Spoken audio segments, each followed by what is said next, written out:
Now we go to the second presentation to Professor Emad Zayed will speak about the floating shoulder. Professor Emad, Professor of Orthopedic Surgery at Al-Azhar University, will speak about floating shoulder. Professor Emad. Good evening, sir. Good evening, sir.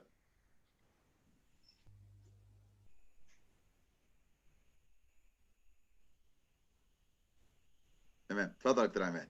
فول سكرين دكتور عماد بعد اذن حضرتك. اتفضل يا فندم. Good evening. Good evening, sir.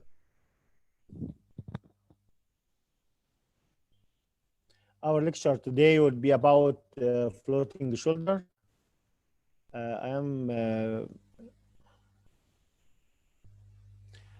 The content of our lectures will be definition, pathoanatomy, biomechanics, patterns of pathology, and diagnosis, whether history examination or radiographic evaluation, and finally management in the form of whether non-surgical management or surgical treatment.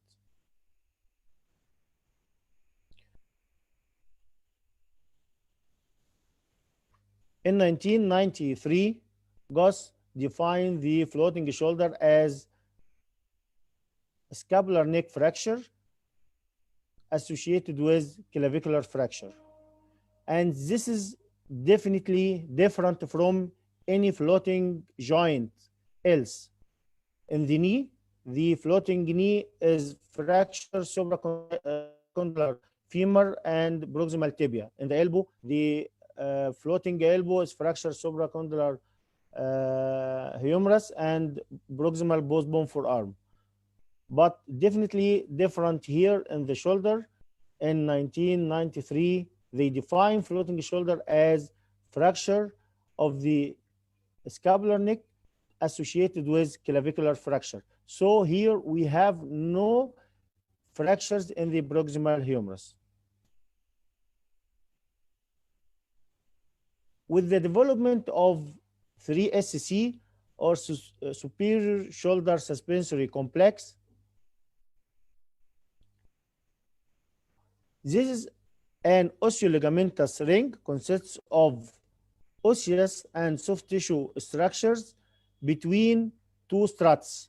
The middle third of the clavicle acts as a superior strut, while the lateral scapular body and spine serves an inferior strut.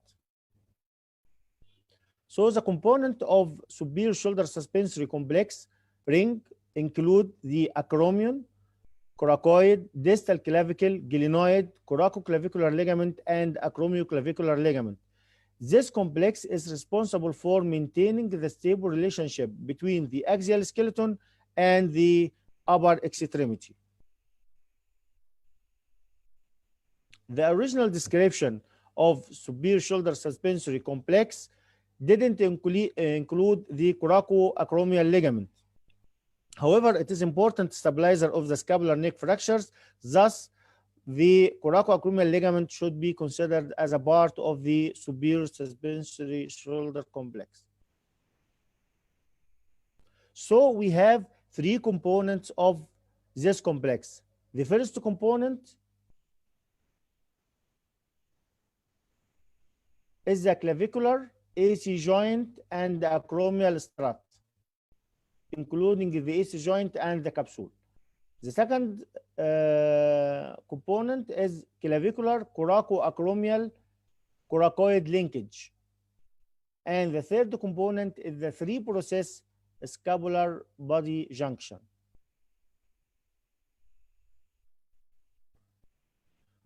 With evolution of understanding the glenohumeral anatomy leads to agreement that even though fractures are an important component of the defining of a floating shoulder, ligament disruption also must be taken into consideration.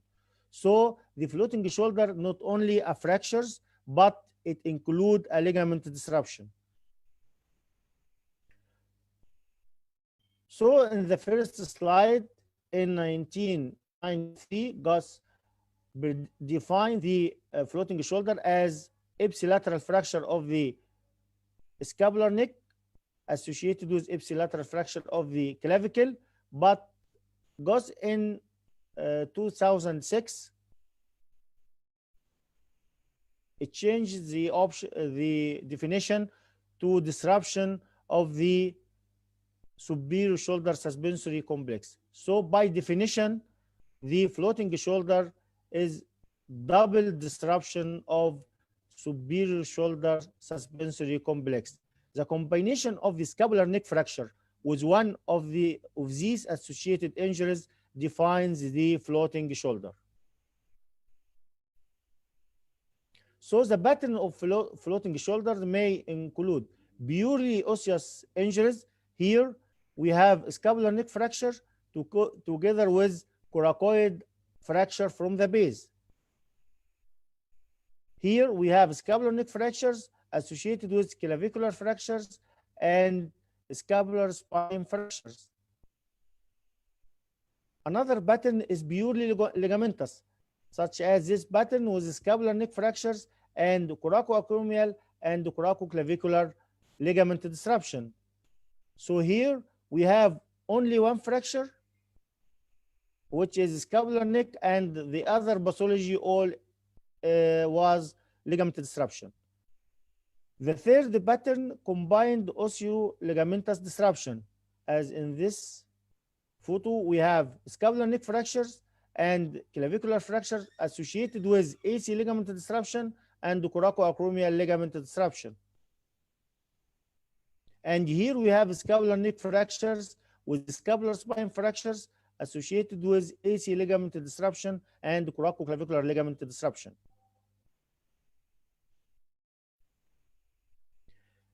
To diagnose this pathology, a high index of suspicion for complex injury pattern is necessary when assessing a patient with injuries of the shoulder girdle. Fracture of the scapula is a severe injury frequently associated with trauma to the chest, lung, and head. The proximity of the brachial plexus as well as axillary artery and vein to the clavicle and the scapular neck make them susceptible to injury in a floating shoulder. Although ligament disruption is a key component of the floating shoulder, it is difficult to assess on physical examination as well as radiographically. So, as a floating shoulder is a major injury, for diagnosis of this major injury, associated injuries should be excluded as rib fractures, pneumothorax. So anteroposterior chest radiograph must be the first radiograph to be taken. And the other shoulder trauma is include anteroposterior view, lateral scapular Y view, and axillary view is required for further establish the type of injury. CT is an important modality to diagnose and hidden fractures in floating shoulders, such as coracoid fractures, and to assess the pattern of fracture of the scapular neck fractures and the degree of displacement of these fractures. And important factors to assess on radiographs include the amount of clavicular displacement. This is very important to decide the pattern of injury, the type of injury, and the management. Also, on the other hand, on the glenoid, we have to assess whether this fracture is intra-articular or not, the extent of comminution, and what's called lateral border offset or medialization and angulation. طبعا we know the intra-articular involvement and the degree of involvement and whether there is a step off or not, and the extent of comminution, also all this known. But the lateral border offset or medialization, lateral border offset and the medial displacement are used interchangeably. The combination of medialization is for proximal fragment or the glenoid. The glenoid here is medialized and the distal fragment is lateralized, and you have to assess the degree of lateralization of the distal fragment and the degree of medialization of the proximal fragment. As shown in this picture, we have here, this is the lateral border of the scapula, and this is the lateral border of the proximal fragment. And here, this is the lateral border of the distal fragment, and here, this is the space between them, or offset.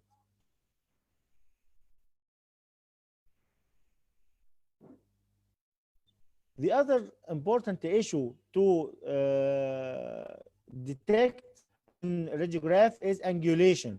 Two methods are currently used for measuring the angular displacement of the scapular neck fractures on plane radiograph. The first angle is glenopolar angle.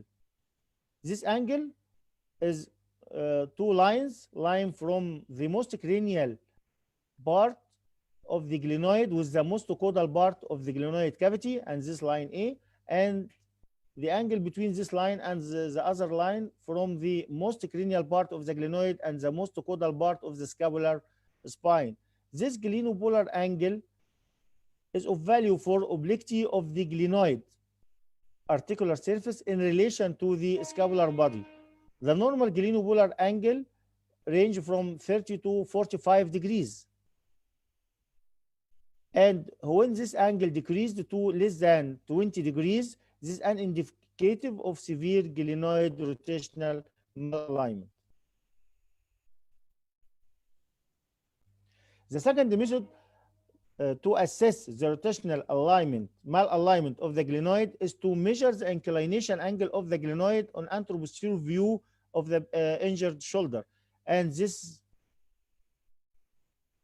angle, this is the perpendicular angle over the most cranial and the most caudal part of the glenoid, and this is the perpendicular, and the second line perpendicular over the tangent of the medial border of the scapula, and this is the angle. If this angle is more than 20 degrees, this indicates of inferior glenoid displacement. So in this picture, this fracture. Did we see? Hi guys. Hello. Sir, we see Dr. Emad. Yes. Okay. In this X-ray, we have fracture clavicle, and the glenopolar angle is less than 20 degrees. And there is lateral offset, increase in the lateral offset of the distal fragment or medialized proximal fragment. So in every case of shoulder AB in trauma, we have to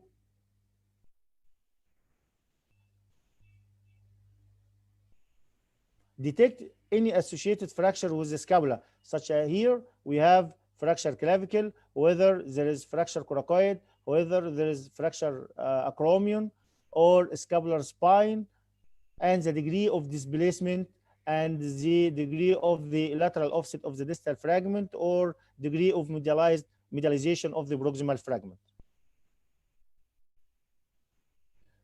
Reconstruction CT is very important.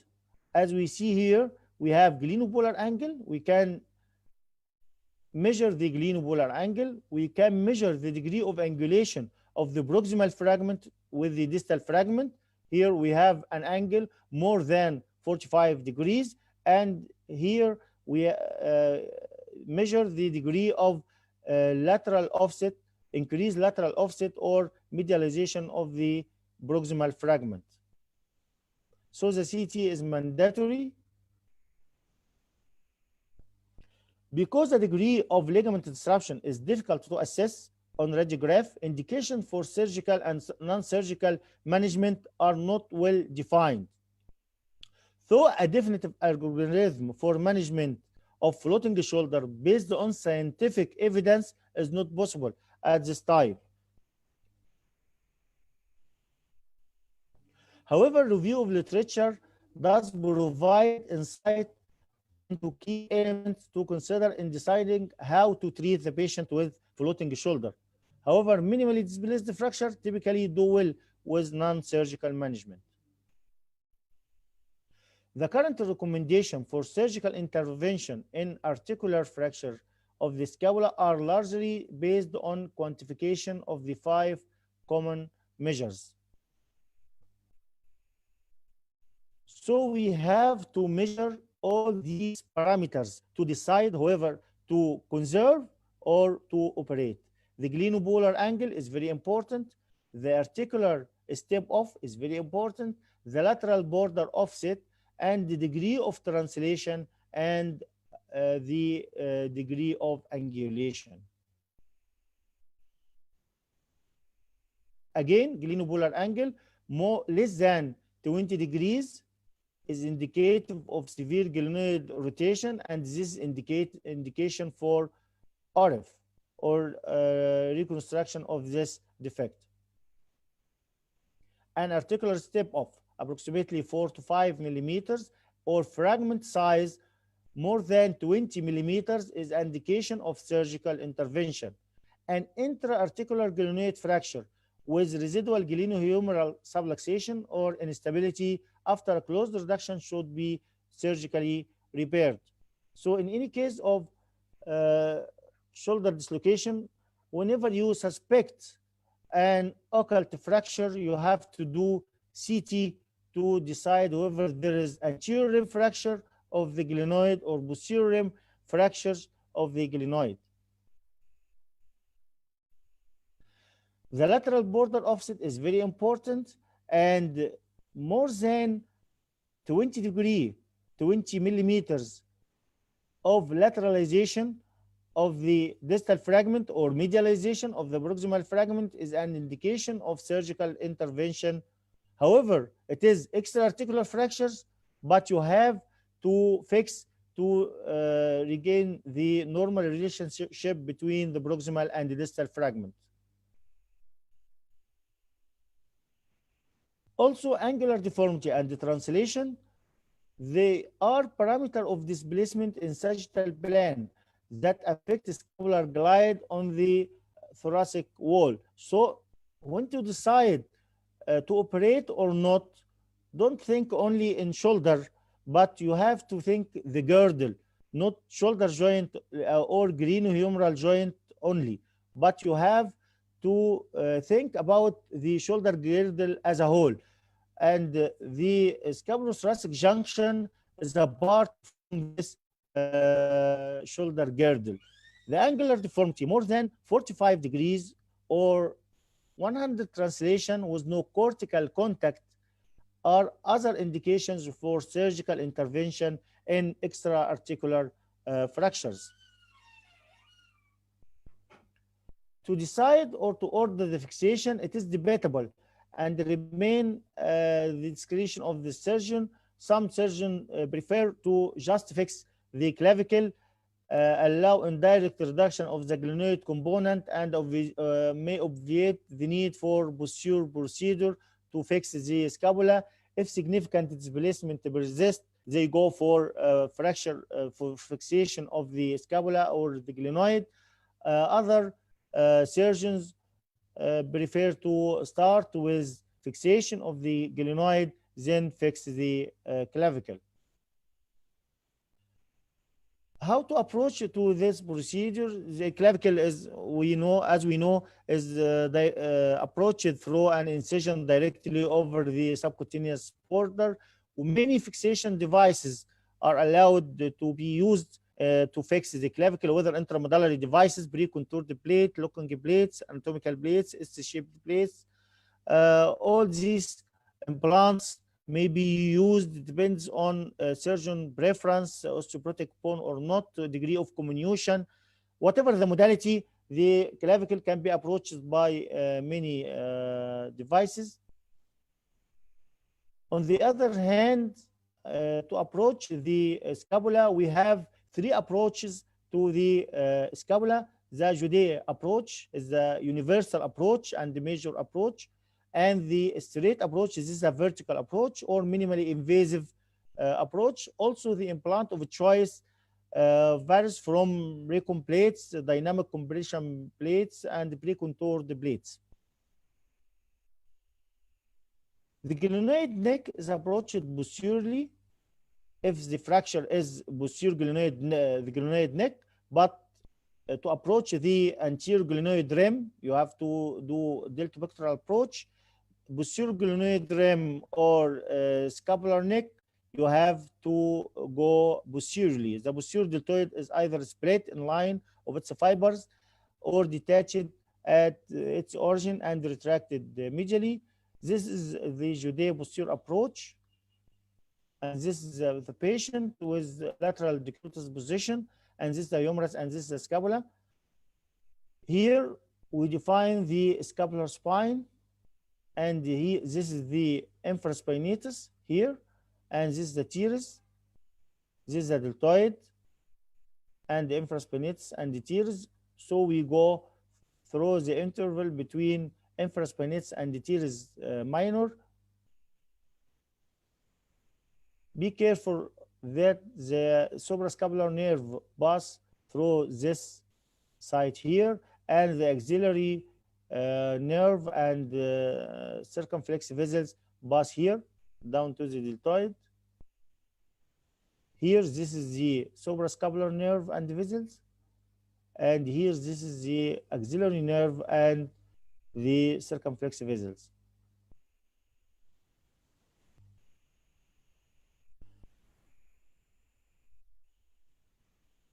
The site of fixation, we have to know that there is some points to be fixed. Thick solid bone for fixation is an premium because much of the scapula is paper thin. There are, however, 4 satisfactory areas: glenoid neck and the lateral scapular border. This is a solid bone, can be fixed, and the base of the scapular spine and the coracoid process, such as this picture. So we have here scapular spine, medial border, and here the lateral border. Fixation device varies as we before, 3.5 or 2.7 reconstruction plates or low contact dynamic compression plates, locking plates, or plates may be valid.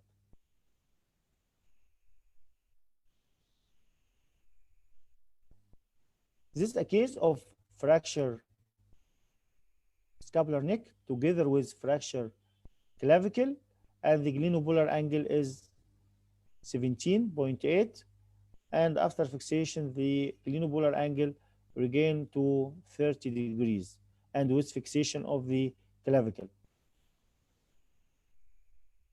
The floating shoulder represent an uncommon but important shoulder injury.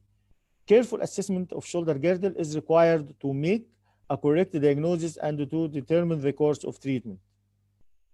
Although the appropriate treatment of floating shoulder remain controversial, certain principle of evaluation can be applied to all patients with this injury. Surgical intervention is not required for most patients with scapular fractures. However, not all scapular fractures are best managed with benign neglect. Thank you. Thank you so much, Professor Emad Zayed, for this very interesting talk. Dr. Ahmed Sheikh, we are waiting for any questions for Professor Emad. Yes, thanks, Prof. Emad, for such a nice topic and presentation. I think the main message that you should not overlook any shoulder injury. Don't look for isolated clavicle or isolated proximal humerus, as most of our colleagues may do. Just need to look carefully because scapular fractures sometimes are hidden. You can't, you will not look for it if you don't know about it. So really, thanks so much about this highlight. Thank you. Thank you. I think, yeah, one question from myself. You have said already, I think there is some controversy about the timing for fixation if you got multiple fractures, like proximal humerus fractures and clavicular fractures. In this situation, which one would you prefer to start with? Scapular fracture, I think it is like pelvic fractures. The ideal time is from 7 days to 10 days. It is the preferred time after exclusion of any associated injury, especially the chest trauma. Yeah. So when the patient is purely quiet chest, we can proceed for fixation. I see some cases with severe hematoma in the shoulder girdle following scapular fractures, and I think the early intervention is somewhat maybe critical or not You would prefer preferable. to give him some time till the ecchymosis settle a bit, like Okay. tibial plateau or pilum fracture. Just give it some time to settle. I got one question about treating scapular fractures which is neglected after 4 weeks. Would you still go for it? 4 weeks? Yeah. Scapular fractures, if it is intra-articular or rim fractures, I'll proceed for fixation. Otherwise, if it is extra-articular, it is difficult. Yeah, I think so. They will be starting to heal with the big muscle mass. Yes. They unite on their own. But if it is anterior rim fractures, I think even though you can osteotomize the malunion and then refix, because it is usually have associated with instability. Yeah, exactly. Interarticular fractures will be treated differently, of course. Yes. Of course. Okay. One question about specific plates used for fixation. We have many types of plate. Yeah. Recon plate and